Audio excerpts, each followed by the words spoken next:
Le chef de l'État a reçu successivement hier au palais présidentiel les ambassadeurs de France et des États-Unis en Côte d'Ivoire. La coopération bilatérale au menu de ces différentes audiences suivies par Awa Touré. Plusieurs missions françaises vont se succéder en Côte d'Ivoire à partir de la semaine prochaine. Ces missions annoncent la visite du Premier ministre français François Fillon le 14 juillet. Information livrée à la presse par l'ambassadeur de France en Côte d'Ivoire, Jean-Marc Simon, à l'issue de sa rencontre avec le président Alassane Ouattara.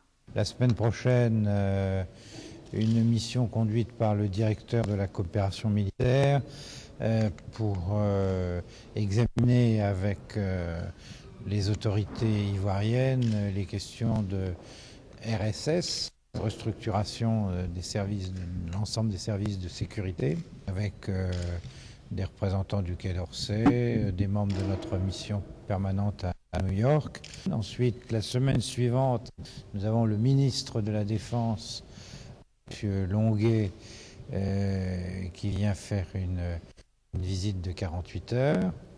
Et puis, quelques jours après la visite de M. Longuet, nous avons une mission qui vient pour la relance de la coopération civile, en attendant la venue du ministre au 14 juillet. Donc, les missions se succèdent, ce qui signifie que la France prend les choses à bras-le-corps et que les annonces de reprise de coopération, d'appui multisectoriel annoncées par le président de la République lorsqu'il est venu au mois de mai dernier sont des engagements qui sont tenus.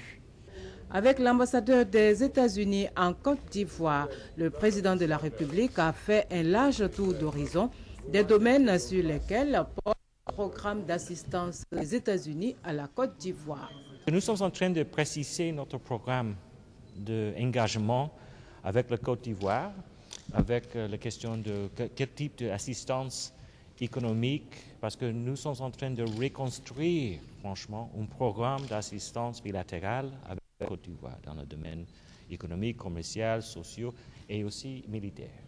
Et ça va prendre un peu de temps et beaucoup de dialogue parce que nous voulons saisir les ressources que nous sommes en train de trouver pour aider